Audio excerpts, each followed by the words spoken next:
Hello friends, this is Arpit Dubey. Welcome to our channel. तो friends, आज की वीडियो में हम एक्शन रिसर्च की फ़ाइल हम कैसे बना सकते हैं इसको देखेंगे।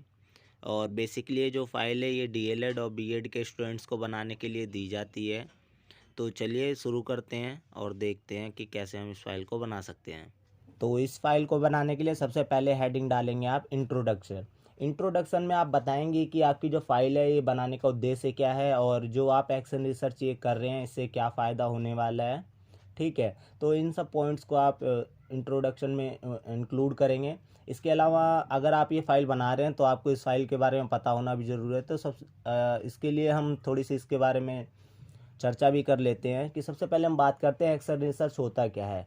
एक्शन रिसर्च होता है कि जब आप प्रैक्टिस पे जाते हैं, टीचिंग प्रैक्टिस पे स्कूल में किसी भी, चाहे वो प्राइमरी लेवल हो चाहे वो अपर प्राइमरी लेवल हो, तो जब आप टीचिंग कर रहे हैं या फिर स्कूल में गए हैं तो वहाँ पर कोई प्रॉब्लम होती है। जैसे मान लीजिए आप एक क्लास में गए, आप पढ़ा रहे हैं वहाँ पर, तो कोई चाइल्ड है वहाँ पर वो शोर कर रहा है बार बार, और इसके अलावा उसे किसी भी तरह की प्रॉब्लम्स है। तो आप क्या करेंगे उसको सॉल्व करने के लिए? मान लीजिए आपने एक दिन पढ़ाया, वो शोर कर रहा है, आगे भी वो शोर करे जा रहा है, तो आप उसको सॉल्व करने के लिए वो क्यों शोर मचा रहा है या वो ऐसा बिहेव क्यों कर रहा है, उसके लिए आप क्या करेंगे? एक्शन रिसर्च जो है करेंगे। तो उसमें क्या है, आप बच्चे की जो डिटेल्स वगैरह हैं उसको लेंगे और उससे बातचीत करेंगे। तो बातचीत करने के बाद जब उसे आप रिमीडियल, आपको प्रॉब्लम पता लग जाएगी तो आप उसे रिमीडियल प्रोवाइड करेंगे। रिमीडियल प्रोवाइड करने के बाद जब क्या होता है, बच्चे का जो प्रॉब्लम है उसे सॉल्व हो जाती है। तो ये है हमारा एक्शन रिसर्च। और बेसिकली ये जो एक्शन रिसर्च है वो स्कूल बेस होता है। स्कूल में क्लासरूम भी इंक्लूड हो सकता है, पूरा स्कूल में कोई भी प्रॉब्लम है तो वो एक्शन रिसर्च के अंतर्गत आ सकती है। ठीक है, तो ये हमारे जो है एक्शन रिसर्च हुआ। इसके बाद आप नेक्स्ट हेडिंग में जो है कुछ डेफिनेशंस को इंक्लूड कर सकते हैं इस फाइल को बनाने के लिए। ठीक है,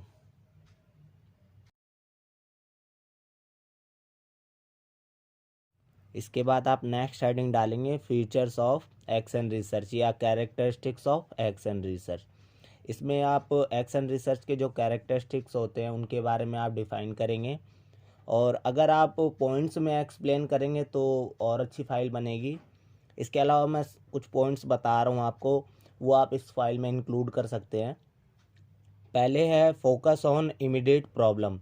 इसमें क्या होता है कि जो टीचर होता है जो वहाँ पर बच्चों को एक्शन रिसर्च मतलब बच्चों का कर रहा है, तो इसमें क्या होता है, इमीडिएट जो प्रॉब्लम आती है टीचिंग के दौरान या स्कूल में आती है तो उस पर क्या है, फोकस किया जाता है।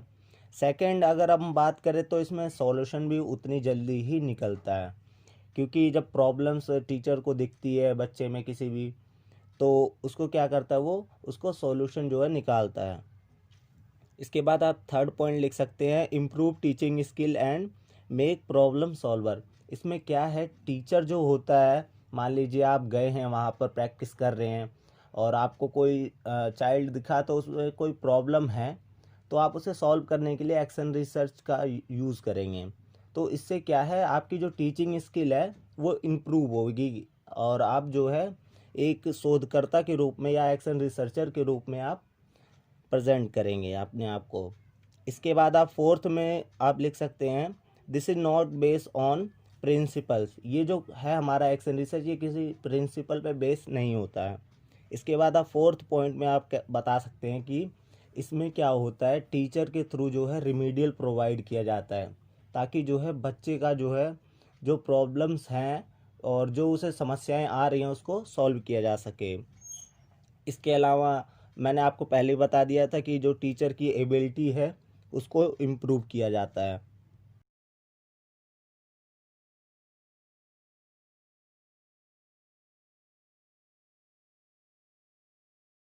इसके बाद आप नेक्स्ट हेडिंग डालेंगे एडवांटेजेस ऑफ एक्शन रिसर्च।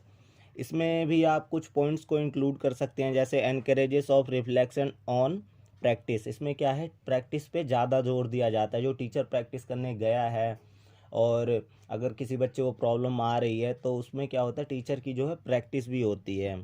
इसके अलावा सेकंड पॉइंट आप इंक्लूड कर सकते हैं प्रमोट चेंजेस एंड डेवलपमेंट। इसमें क्या होता है, जो चेंजेस और डेवलपमेंट करने के लिए इसे अप्लाई किया जाता है। जैसे मान लीजिए बच्चे में कुछ प्रॉब्लम है या कोई स्कूल में ही प्रॉब्लम है, तो इसमें क्या होता है, उसको अप्लाई किया जाता है एक्शन रिसर्च को, उसके बाद जो है बदलाव किए जाते हैं जिससे उस चीज़ पर डेवलपमेंट हो सके।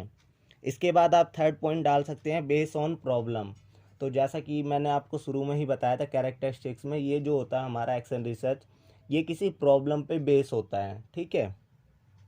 इसके बाद हम फोर्थ पॉइंट इंक्लूड कर सकते हैं base on school problems and class problem. इसमें मेनली क्या होता है, जो प्रॉब्लम्स होती हैं वो स्कूल पे बेस होती हैं या फिर क्लास में जब आप टीचिंग कर रहे होते हैं तो उस पे बेस होती है। तो क्लास में ही तो बच्चे को प्रॉब्लम थी या फिर शोर कर रहा था बच्चा, तो उसको जो है वो क्यों शोर कर रहा था, मतलब इसका रीज़न पता लगाने के लिए तो आपने एक्शन रिसर्च किया है। तो ये सब पॉइंट्स आप कैरेक्टरिस्टिक्स में इंक्लूड कर सकते हैं। इसके अलावा आप नेक्स्ट हेडिंग में डिसएडवांटेज भी लिखेंगे। तो सबसे पहले आप डिसएडवांटेज में इंक्लूड कर सकते हैं पॉइंट स्ट्रक्चर प्लान। इसमें क्या है, जो टीचर होता है उसे स्ट्रक्चर्ड प्लान की ज़रूरत होती है। अगर टीचर जो है मतलब एकदम परफेक्ट नहीं है तो ये एक्शन रिसर्च जो है वो नहीं कर सकता, क्योंकि इसमें जो है परफेक्ट टीचर जो होता है अच्छा शोधकर्ता के रूप में काम करना पड़ता है। और इसके अलावा आप सेकंड हेडिंग यूज़ कर सकते हैं डिसएडवांटेज में डिग्री ऑफ ऑनरशिप। इसमें क्या है, डिग्री भी होनी आवश्यक है। मान लीजिए आप हायर लेवल पे एक्शन रिसर्च करना चाहते हैं तो आपके पास जो है डिग्री भी होनी चाहिए। इसके अलावा जो है इसमें क्या है, इसका एक डिसएडवांटेज ये भी है कि जो है इसमें क्या होता है, फोकस किया जाता है आउटकम पे।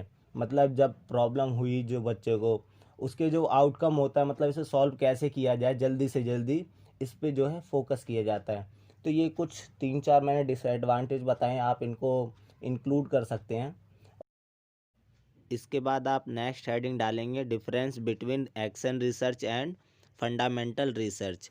इसमें आप जो फंडामेंटल मूलभूत जो शोध है उसको और एक्शन रिसर्च यानी क्रियात्मक शोध, उनके बीच में डिफरेंस को आप लिखेंगे। इसके बाद जो है इससे रिलेटेड जो प्रॉब्लम है उसको आप लिख सकते हैं। तो फ्रेंड्स, इसी के साथ हमारी वीडियो ख़त्म होती हुई। अगर आपको वीडियो पसंद आई है तो लाइक करें, शेयर करें, चैनल को सब्सक्राइब करें और बेल आइकन दबाना बिल्कुल ना भूलें। Thank you.